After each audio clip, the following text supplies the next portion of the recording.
Hello, Bowtie David here for Bowtie Life. Please subscribe on YouTube. I just wanted to show you the Luffa arch trellis and how incredibly covered in bees it is. Bees are such a fantastic pollinator attractor. Even if they didn't make fruit, oh my goodness, the bees love these things.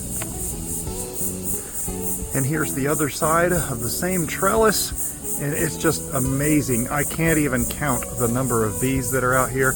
I haven't even gone inside to show you the inside, but that's just about as full of bees as well.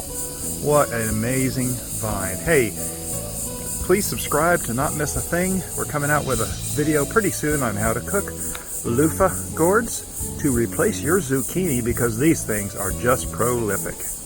Please subscribe. Y'all have a blessed day.